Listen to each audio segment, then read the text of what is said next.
Hello and welcome to Nithrania Game Club. My name is Branislav Berec and you're watching Game in a Nutshell, the series of videos designed to teach how to play various board games. Today we're going to learn how to play Trismegistus.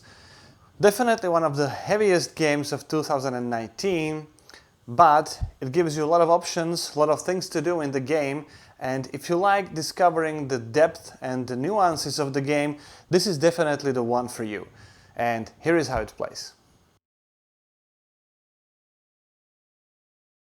In Trismegistus, players are alchemists who are trying to build the Philosopher's Stone, the holy grail of the alchemy. It's represented by this area on the player boards, and it's a significant source of victory points. To do that, players need to discover these secret formulas, which are represented by these formula tokens, and they do that by experimenting. These cards represent experiments. Each successful experiment not only gives you the victory points, but the first completed experiment in each of these 4 elemental areas unlocks a formula for your Philosopher's Stone. So, for one completed experiment in each of these 4 elemental areas, you unlock 4 formulas. To unlock remaining ones, you will need the most precious element of the alchemy, gold. And you will need a lot of gold. In order to perform experiments, you will need these refined materials. You will do that by transmutations, that is, turning one metal into another metal. You will do that by using essences. There are 3 prime essences: salt, representing body, sulfur, representing mind, and then mercury, representing spirit. Mercury, although being a metal, is actually a liquid. It's called transition metal. And that's why mercury acts both as a material and as a 4th essence. In addition to the 3 prime essences, salt, sulfur and mercury, there is a 4th essence, ether, which is a quintessence of life. When performing transmutations using these essences, including the mercury, you will increase your mastery with those 4 essences. The real mastery in each area is also awarded with victory points. To give you the full thematic picture, let me also tell you something about the metals in the game. These 7 metals are the basic metals of alchemy. They are pure metals. That's why there's no bronze in the game, because it's an alloy, the mix of copper and tin. And to be honest, there's a small mistake in the game. The symbol for copper is upside down. This one represents antimony, and the real copper symbol looks like this. These 7 metals are arranged from the least noble to the most noble. In addition, each metal has been associated with one of the 7 moving objects in the sky. Gold with sun, silver with moon, and so on. Now, only the greatest alchemists knew that the real alchemy is not about transforming metals.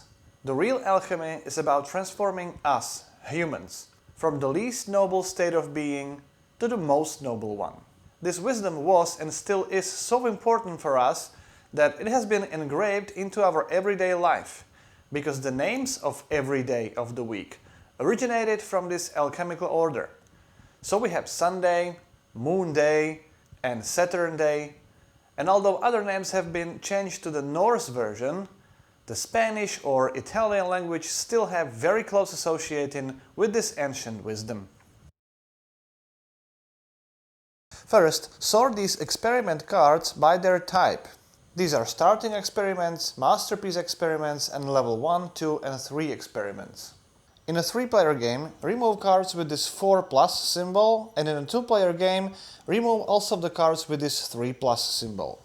Shuffle each deck and then place the level 1 deck on the game board. Draw the top 5 cards from the deck and place them on the designated spaces on the game board. Place the deck of publication cards to this spot on the game board. Sort out all the artifacts as well, then place level 1 artifacts to the market space and randomly deal the top 6 artifacts to the designated spots.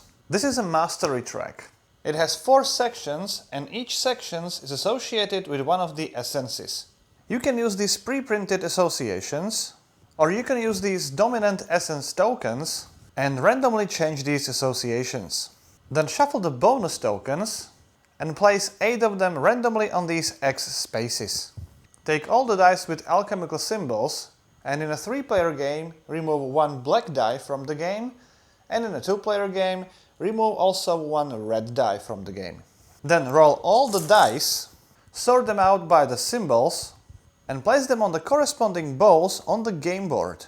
If any group has more than 5 dice, reroll all the dice from that bowl, and again sort them out and place them on the corresponding bowls. If there is still a bowl with more than 5 dice, repeat the process.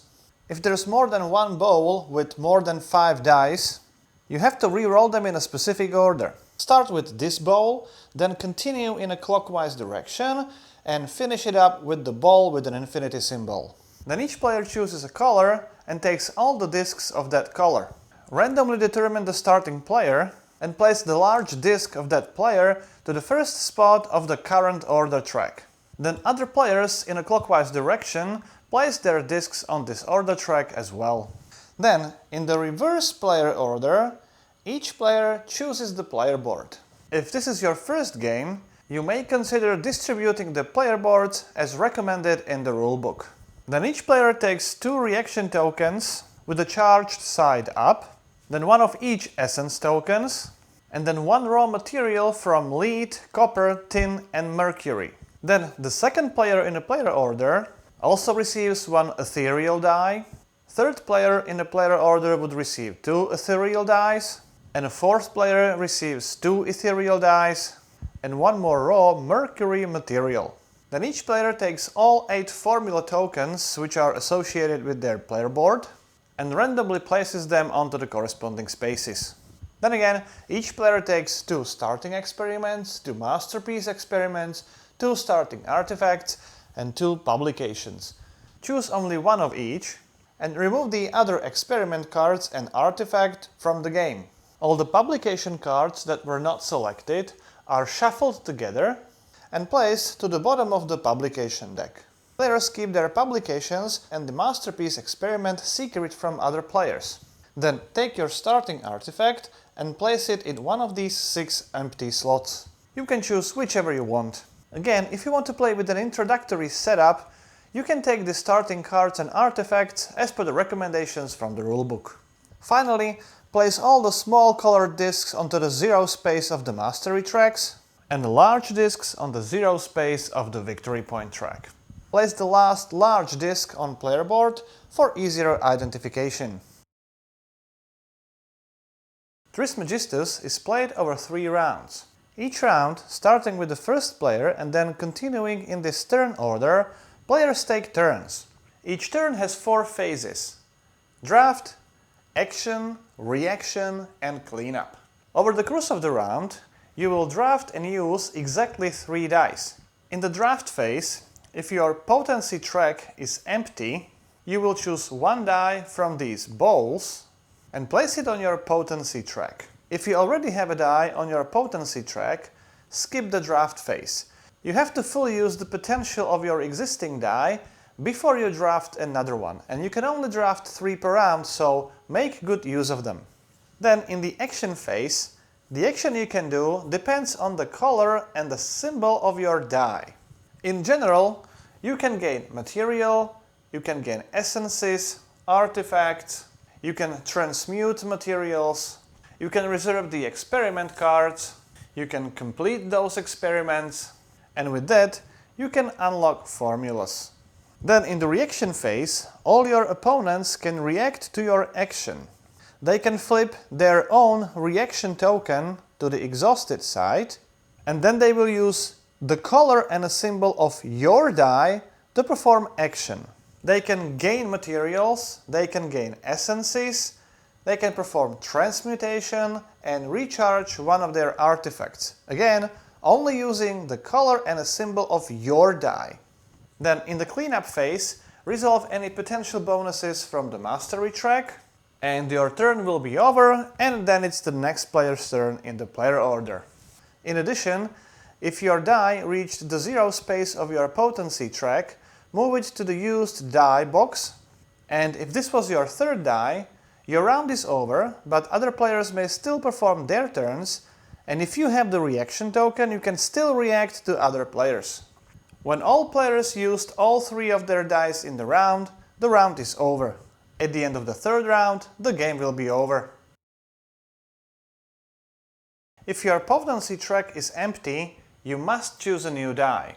If you already have a die on your potency track, you may choose a new die, but you forfeit all the potential from the existing die. If you choose a die, let's say I want this one, count the number of dice in the respective pool, including the die you want to take. So in this example it's 3, and that's the potential of my new die. Place the die on the corresponding number of your potency track, obviously showing the same symbol, and then, if you have, you can use one and only one ethereal die to increase your potency by 1. You can only spend one ethereal die, even if you have more of them. Your potential can never be higher than 5. When you choose a die with this infinity symbol, again, count the number of dice as usual. So in this case, my new die will have a potential of 3, but when you place it on a potency track, you can immediately change the infinity symbol to any other symbol you want. To perform actions, you need to spend potential from your potency track. Many actions depend on the symbol and on the color of your die.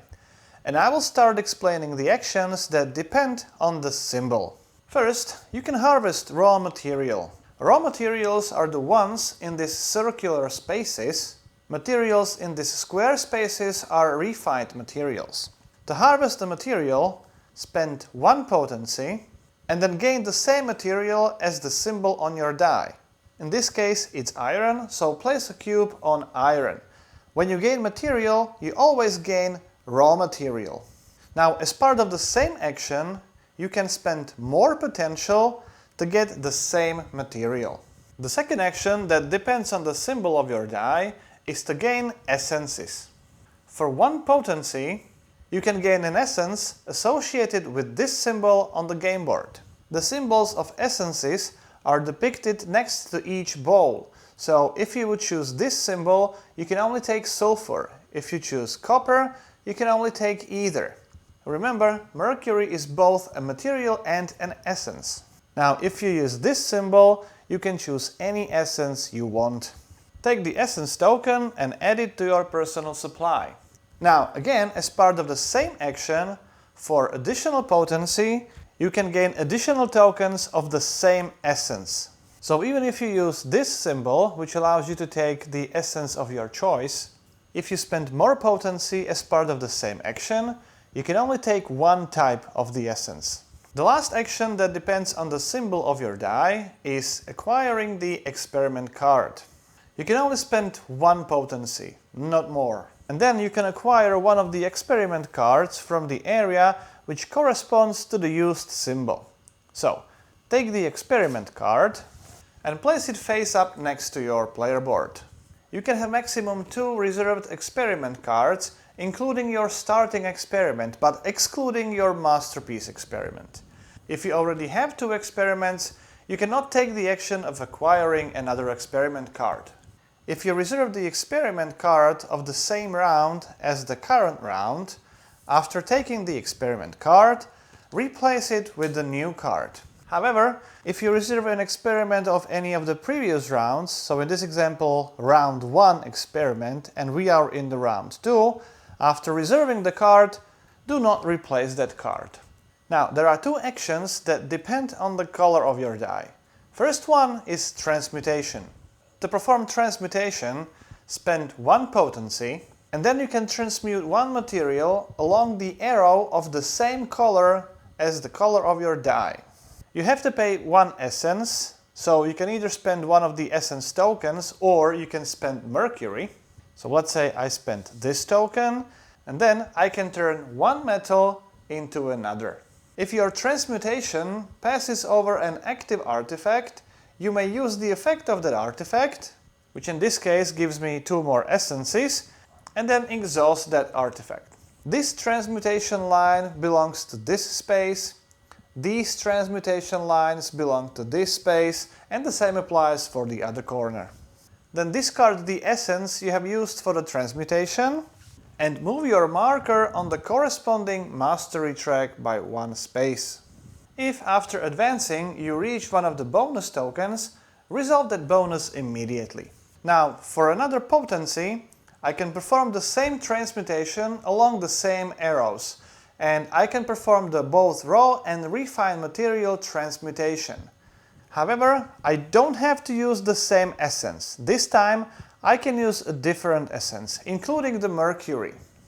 I would also move my marker on the corresponding mastery track. The second action that depends on the color of your die is acquiring an artifact. You need to spend exactly 3 potency, and then choose one of the artifacts from the same colored spaces as the color of your die. Take the artifact, place it into any open slot, and you can immediately use the effect of that artifact without exhausting it. If all of these artifact slots would be full, first you have to discard one of those artifacts. Then refill the empty space in the market. The last available action does not depend on the color and the symbol of the die at all. For 1 potency, you can recharge one of your artifacts and flip it face up. If you have this chameleon token, on your turn, before you take an action, you can discard that token and virtually change your die to any color or any symbol you want. Then you can use your virtual die and perform actions normally. So, for example, with this red die, I could perform 2 transmutations for 2 potential. This die will still be used for other players for their reactions. They have to use this color and this symbol. In addition to the main action, which you can only perform by spending potency, you can also perform free actions, which cost no potency at all. First, you can perform an experiment. To perform an experiment, you need to fulfill 2 conditions. You need to be at the required level on the mastery track of this particular element, and then, of course, you need to have these materials. You can find the elemental symbols on the mastery tracks over here. So, on this air track, the purple player is on the 2nd level. So, when you meet all the requirements, discard the required materials. Do not score the victory points yet, you will score them at the end of the game, but receive all these bonuses depicted, in this case these 3 essences, and then slide the experiment card under your player board into the column of the same color. Trismegistus is a game about mysteries, and one of those mysteries is the fact that you need to slide black cards under the yellow column. Although it remains a mystery, it is a correct placement. When you complete the first experiment in a column, you can take one of these formula tokens and place it into your vault. If you want to perform an experiment, but you don't meet the requirements, you have 2 options. For each silver you spend, you can reduce the mastery track requirement by 1 space. So, for 1 silver, I can make this 6 down to 5. Then, if you already have an unlocked formula in the same column as the experiment that you are trying to perform, each open slot can either reduce that mastery track requirement by 1, or, as you can see this square icon, you can remove the requirement for one of these materials. Now, completing another experiment in the same column does not unlock another formula token. You can only unlock 1 token in each column by completing the experiments. To unlock the 2nd token in each column, you will need gold. Purchasing these formula tokens is another free action. You purchase them with gold, and you can only purchase 1 formula token from each column. The other one, as already described, is unlocked by completing experiments. When you make the first purchase, it costs you 1 gold. When you purchase a formula token, place a cube onto that space to indicate that it was purchased. When you purchase the 2nd token, now you need to pay 2 gold. Again, leave one of the cubes on the spot. If you would decide to buy the 3rd token, because you have already bought 2 of them, the 3rd one costs 3 gold, and the 4th one would cost 4 gold. When you place a formula token into the vault and you complete a row or a column, you can immediately take the bonuses on each side of that row or a column. If by placing a formula token you complete both a column and a row, take all the bonuses. You take those bonuses immediately, you cannot postpone them for later use. The last free action you can do on your turn is to flip a formula token face down and use the effect of that token. So in this case it was 1 gold material. Because it's a free action, you can use as many formula tokens as you want. In the third phase of the turn, after you perform your actions, your opponents can react.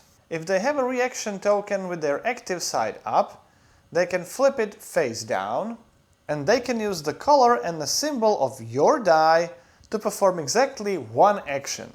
They can either gain material, or they can get a corresponding essence. They may perform one transmutation along the arrows that correspond to the color of your die, or they can simply recharge one of their artifacts. They cannot perform any free actions. You can only perform free action on your turn. At the end of the turn, if any player reached any bonus tokens, remove those bonus tokens. Multiple players can reach the bonus tokens on the same turn through their reactions. Then if you have a die on the 0 space of your potency track, move it to the next available space in the used die box. If this was your third die, your round is over. Move your player order disc to the next available spot in this bottom section, and although your round is over, these players can still perform their actions. If you have any reaction tokens available, you can still react to other players. When all players used all their 3 dice in the round is over. First, recharge all the reaction tokens and all the artifacts. Then remove all the artifacts from the round that has just ended. Take the artifacts for the next round, and then again deal 6 of them face up. Then remove the deck of experiment cards from the previous round, replace it with the deck of experiment cards for the next round, and deal the top 5 cards face up on the designated spaces. Only at the end of the second round, remove all the experiments still from the first round, then remove the deck of second level cards and replace it with the level 3 cards, and draw 5 level 3 cards face up. Then slide the turn order markers to the upper section and re-roll all the dice. Perform the same process as during the setup. At the end of the game, first count all the victory points from all your completed experiments. So sum up these values in the bottom right corner. Reserved and not completed experiments do not count. Then score these publication cards.